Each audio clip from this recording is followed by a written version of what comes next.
প্রিয় দেশবাসী, আসসালামু আলাইকুম। আমরা ধর্মের কথা বলি, কিন্তু ধর্মের কাছেই আমরা নাই। আমরা ওজনে কম দেই, আমরা মিথ্যা কথা বলি, আমরা মানুষকে ঠগাই, আমরা দুর্নীতি করি। আমরা দুর্নীতির কথা বলি, আমরা নেতাদেরকে খারাপ বলি,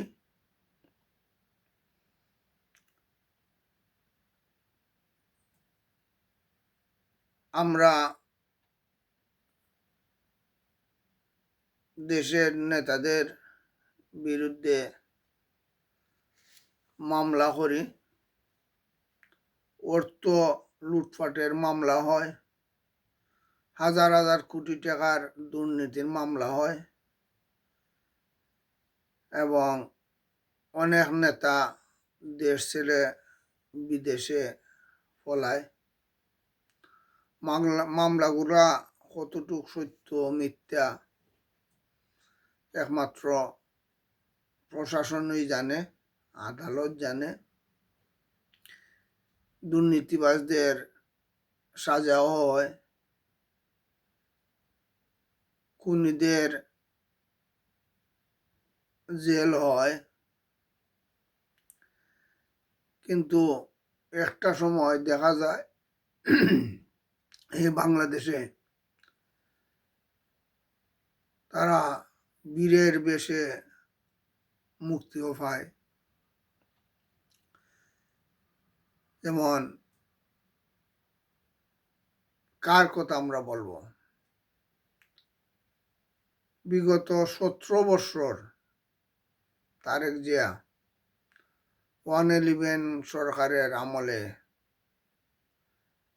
আগে এবং পরে উনি অনেক মামলার আসামি হয়েছেন। বাংলাদেশের সব কয়টি পত্রিকার মধ্যে এখনো দেখা যায় কোটি কোটি টাকার আত্মসাতের অভিযোগ পত্রিকাগুলা দেখলে বোঝা যায়। তারপর 21শে গ্রেনেড হামলা গেল। 21শে গ্রেনেড হামলার সাজা প্রাপ্ত আসামি ছিলেন তারেক রহমান। যখন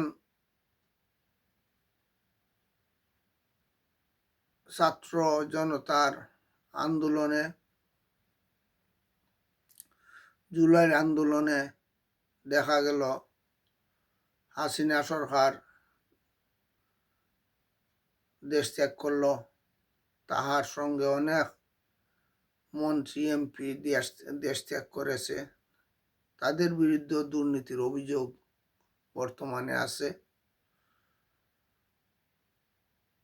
কিন্তু তারেক জিয়া সহ বাবর সহ অনেকেই দেখা যায় তারা মুক্তি পেয়েছে সব মামলা থেকে, এবং বীরের বেশে তারেক জিয়া 25 ডিসেম্বর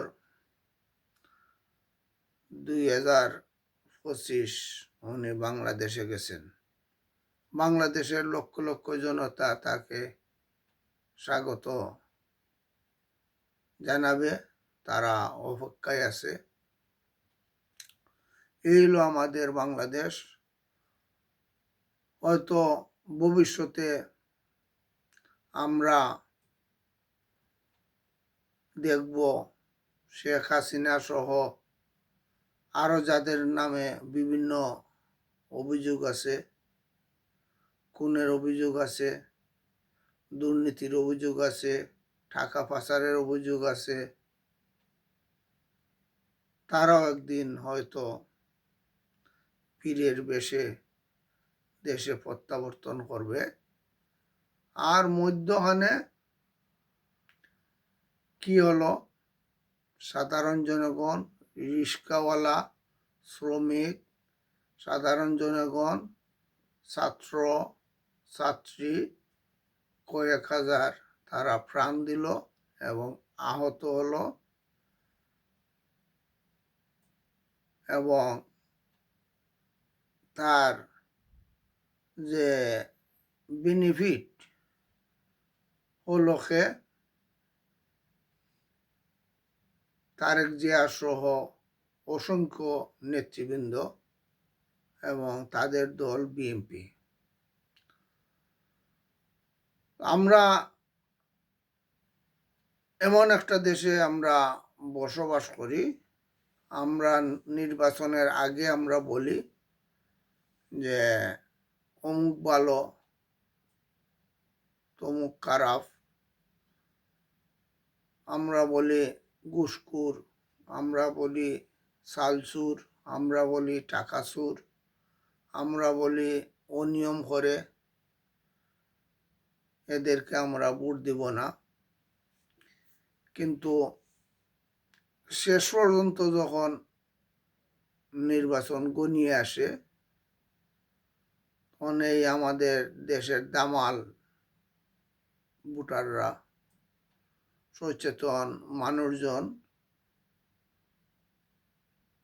তারা